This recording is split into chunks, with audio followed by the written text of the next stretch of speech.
ሰላም ቤተሰብ እንዴት ናችሁ? ደህና ናችሁ? እኔ ደህና ነኝ፣ እግዚአብሔር ይመስገን።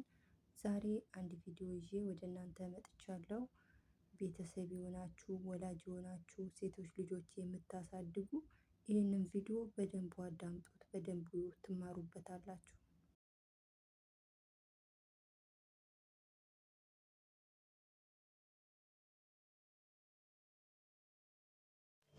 ሰላም እንዴት ናችሁ? ሚስለን ነኝ። ዛሬም ሌላ ታሪክ። ይሄም ከአመታት በፊት ነው። በወቅቱ የነበርኩት የሶስተኛ ክፍል ሆምሩም ቲቸር ነበርና ከነበሩት ሴት ተማሪዎች ውስጥ አንዷ ልጅ የሆነ ነገር ማስተዋል ጀመርኩ። ማለት ከተለመደው ውጪ ያው ሁሌም ስቲልም እንደማደርገው ጧት ልጆች ሲመጡ ጉድ ሞርኒንግ እየተባባል ስፔሻሊ ሴቶቹን አቅፋቸዋለሁ፣ ወንዶቹን ደግሞ እንደዚህ ቴክ ፋይቭ እንላቸዋለሁና ከዛ እንደዛ ሰላም ሲሉኝ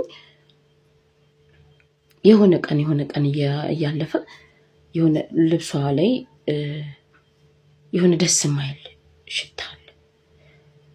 ደስ የማይል ስላችሁ ልጆች ጋር ሊኖር የማይገባ ወይም ልጆች ላይ ልናሸተው የማይገባ የሆነ ደስ የማይል የተለየ ሽታ ነበርና ከዛ አንድ ቀን 2 ቀን 3 ቀን ነገር ሲሆን ነይ አልኳትና ልብሷን በደንብ አገላብጬ ሳየው ዩኒፎርሟም ሸሚዟም ጉርዷም ሰደድያውም በጣም ንጹህ፣ ግን ጠጋ ስላት ነገር ይሸታል። አሁንም ያሽታል እና ግራ ገባኝ። ከዛ ጠየኳት፣ ልብስሽን ማን ነው የሚያጥበው ስላት አጋዣቸው ማሚስ አለች፣ ዳዲ የለም እንደዚህ ብላ ነገረችኝ። ነገር ማለት እናቷና አባቷ የሕክምና ባለሙያዎች ናቸው ሁለቱም። በዛን ዓመት አጋጣሚ አባቷ በሰዓቱ የክልል ከተማዎች ይባል ስለነበር አንድ ትልቅ የክልል ከተማ ላይ በስራ እድገት ትልቅ ሆስፒታል ላይ ተቀይሮ ሄዷል። እናቷም በአቅራቢያቸው ባለ አንድ የግል የሕክምና ቦታ ላይ ትሰራለች። ነገር ይሄንን ነገረችኝ እና እሺ ብዬ ኮሚኒኬሽን ላይ ጻፍኩኝ። የማማ ልብስ ሲታጠብ በድጋሚ ቼክ አድርጉት የመሰለኝ ምንድነው አንዳንዴ በፈሳሽ ሳሙና ስናጥብ ወዲያው ዘፍዝፈን ወይም ወዲያው አጥበን ካላወጣን ነው ተዘፍዝፎ ልብስ ሲቆይ የሆነ ደስ ማይል ሽታ ያመጣልና እናቶች ይሄን ነገር ኖቲስ ታደርጉታላችሁና እንደዛ ነበር የመሰለኝ። ይሄንንም ጻፍኩኝ። ኦኬ እሺ አውል ቼክ ኢት አለች እናቷ። ዘን አሁንም የሆነ ሰዓት እየቆየ ይሄ ነገር ይመለሳል፣ የሆነ ሰዓት እየቆየ ይሄ ነገር ይመለሳልና በቃ ዲስኮንፈርትድ ሆንኩኝ። ምክንያቱም በቃ አሁን የሆነ ነገር እንዳለ ገባኝ። ያኔም እንዳልኳችሁ የልብስ የቆሻሻ የንጽህና ጉድለት ብቻ አይደለም፣ በቃ ግራ ገብቶኝ ነው። ምክንያቱም የግሬድ 3 ተማሪና ማክሲመም 9 ዓመቷ ነው የሚሆነው። በቃ ግራ ገባኝና ከዛ ድጋሚ አናገርኳትና እንዴት ነው የምተኙ ከማን ጋር ነው የምተኙ ምናምን ብዬ ጠየኳት። በቃ ይሄ ፕራይቬት ፓርቷን ምናምን ያው እኔ ነክቼ ማየት ወይ ምናምን ነገር አልችልም፣ ግን የመጣ የነበረው ሽታ ትልልቆች ከግንኙነት በኋላ የወንድ ሲነካ ልብስ ላይ እና ሲቆይ የሚመጣ አይነት ጠረን። ቃሉን ያልተጠቀምኩት ህፃናት ሊያዩት ስለሚችሉ ብዬ ነው ይሄንን ቪዲዮ እና ከዛ ከማን ጋር ነው የምተኙ ስላት ብቻዬን ነው። ማን አለ ቤት? እኔና አጋዣችን እናቴ እና ሰንበዲ አለች። አንድ ወንድ ቤተሰባቸው ቤት ውስጥ አብሯቸው የሚኖራል። ከዛ እሺ ማሚስ አንቺ ከማሚ ጋር ነው የምተኘው? አይ የራሴ ክፍል ነው የምተኘው። ማሚ መኝታ ቤቷ ናት። ስራስ ምናምን እንደዚህ በቃ ዝም ብዬ ተደጋጋሚ ስጠይቃት ምን አለችኝ? በሳምንት 2 ቀን ወይ 3 ቀን በሕክምና ሙያ ላይ ያላችሁ ሰዎች ይሄን ታውቃላችሁ፣ ዲዩቲ የሚባል አዳር ትሰራለች።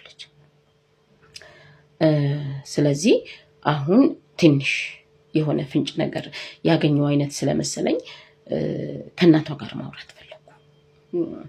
በቃ የሆነ እውነት ይሄው እግዚአብሔር ምስክሬ ነው። ይሄንን ነገር ፊል ካረኩ ቀን ጀምሮ በቃ ሁሌ የሆነ ነገር ምን እንደማረግ ግራ ገብቶኝ ነው፣ እንዴት አድርጌ እንደምጀምር ነገር ምናምን ትክክል ባልሆንስ የሚል ስጋትም ነበረኝና ያልሆነ እንትን ውስጥ ያልሆነ የሆነ መስሎኝ እንዳይሆን ብዬ በጣም ከራሴ ጋር ስታገል ነበር የቆየሁትና ከዛ እናንተየው ጋር ደውዬ እንድትመጣ አረኳት። ማለት ያንን ነገር መጻፍም ማውራትም ምናምን አልፈለኩም እና ስለሆነው ነገር የሕክምና ባለሙያም ስለሆነች የተሰማኝን ነው። ያው ቅድመ ጥንቃቄ ነው። እኔ ይሄንን ነገር ካልሆነም እንዳትቀየመኝ ከሆነም ደግሞ ማድረግ ያለብሽን በጥንቃቄ እንድታረጊ ነው የምፈልገው ነገር አልኳትና በሰዓቱ ነርቨስ ሆነች። በጣም ደንግጣለች። ማለት ግራ ገብቷታል ነገርና ልክ ናት እንደ እናት ግን በቃ እንኳን ለሷ ለኔም ከብዶኝ ነበር ይብን ከቃሌ ካፌ እስከሚወጣና እሺ አለችኝ። ኢሚዲየት እንደ ትምህርት ቤት ሰዓቱ ሳያልቅ እንኳን በቃ ልጄን ይዣት ልጅ ነገር አለችኝና ቢሮ አስፈቅደን መውጫ እንትን ብለን ሰጠዋት ሄደችና ኢሚዲየት ያው የሕክምና ባለሙያ ስለነበረች የልጇን መነካት አለመነካት ነው ፕራይቬት ፓርት ቼክ አደረገች። እግዚአብሔር ይመስገን አልተነካችም። ግን ምን ነበር የሆነ የነበረው ያ ቤታቸው ይኖር የነበረ የቅርብ የስጋ ዘመዳቸው እናትየው ዲዩቲ በምታድር ቀን በቃ ለረጅም ጊዜ ልጅቷን አብሯት እየተኛ ይሄ እየተሻሻት በቃ እየነካት ምናምን እንድትለምደው ያንን እንትን እንድትለምደው አድርጓታልና ከዛ ምን ብላ ነው የምታምነው ልጅቷ በዛ ሰዓት እሱ ያንን ከሷ ጋር እንደዛ የሚያደርገው ምንም ሳይነካት ግን ከላይ የሆነ ነገር አድርጎ የራሱን እንትን የሚጨርሰው ምናምን ስለምወድሽ ነው ብሎ አሳምኗታል። ግን ይሄን ነገር ለሌላ ሰው ከነገርሽ እነሱ እንደወድሽ ስለማይፈልጉ ይከለክሉናል፣ መጥፎ ነው፣ ስለዚህ ለማንም አትንገሪ ብሎ አሳምኗታል። አምናለች ይችላል። እስከዛ ድረስ የተሰማት ህመም የለም ምናምን። ስለዚህ በዛ አይነት ሁኔታ ለካ በጣም ለረጅም ጊዜ ቆይተዋል። እናትም አታውቅም፣ አጋዥም አታውቅም። የልጅቷና የሱ ሚስጥር ነው። ያው ህፃናት ሚስጥር ነው ካልናቸው የምርም የሚጎዱበት ወይ የሚጠቅማቸው ነገር መስሎ ከተሰማቸው ሚስጥር ይጠብቃሉ። እና ይሄ ነው የሆነው። እናትየው በጣም ረጅም ለፍታበት ታግላ እንዳልተነካች እንዳልተደፈረች ካወቀች በኋላ ግን ከምን የተነሳ ይሄ ነገር ሊሆን ቻለ የሚለውን ከአንዳንድ እሱ ሊሆን እንደሚችል እርግጠኛ ስለነበረች ልጇን በምትችለው አቅም ሁሉ ተጠቅማ አሳመነቻትና ልጇ ነገረቻት። ከነገርንሽ አንቺም ዳዲም ወይም ሌላም ሰው እሱን እንዲወደኝ ስለማትፈልጉ አብረን እንድንተኛ ስለማትፈቅዱልን ተደብቆ ማታ ነው ክፍል ይመጣና ይተኛል። አብረን ነው የምናድረውና እኔም እንደሱ አብሮኝ ሲተኛ ደስ ይለኛል አይነት ነገር። ሺስ ኪድ ምንም ሳይድ ኢፌክቱን ከጎኑ ሊመጣ የሚችለው በኋላ ምንም የምታውቀው ነገር የለም። እሱ ግን አድብቶ አንድ ቀን ህይወቷን ለማበላሸት እየጠበቀ ነበር። የልጅነት አምላኳ ቤተሰቦቿ አምነው ቤታቸው ያኑሩት የነሱ የዋህነት በቃ እግዚአብሔር አምላክ ጠብቋት ነው እንጂ አንድ ቀን ያ ነገር ሀፕን ሊያደርግ እንደሚችል በቃ እሱ በቃ ወስኖ እርግጠኛ ነበር። ግን እግዚአብሔር አምላክ መቼስ እሱ አያልቅበትምና ያ ነገር እኔ አስተውዬ ግራ ገብቶኝ ስለነበር በዛ መንገድ ሊፈታ ችሏል። ወላጆችን እዚህ ላይ ምላችሁ ሁላችሁም የሴት እናቶች ሴት ልጅ ያላችሁ ሴት ልጅ ያለው ዘመድ ያላችሁ በዙሪያችሁ ሴት ህፃናት ያላችሁ ሰዎች በሙሉ እንድትይዙልኝ ወይም ለልጆቹ እንድታሳውቁልኝ የምፈልገው ነገር ምንድነው? ምንም አይነት ነገር ማንም ሰው መጥቶ በህይወታቸው ይሄ የኔና ያንቺ ሚስጥር ነው ለማንም እንዳትናገር የሚላቸውን ነገር ተስማምተው እንዳይደብቁ። ሚስጥር የሚባል ነገር የለም። ሚስጥር ሊኖር የሚችለው ከእናት ከአባት ጋር ብቻ። ሚስጥር እንደብቅ የሚባል ነገር በሙሉ እነሱን ህፃናቶቹን ሊጎዳ እንደሚችል መናገር ወይም ማሳመን። ሁለተኛ ነገር ደግሞ እንድታውቁልኝ የምፈልገው ሴት ህፃናት የምታሳድጉ ወላጆች፣ አሳዳጊ፣ ጎረቤት፣ ዘመድ አዝማድ በሙሉ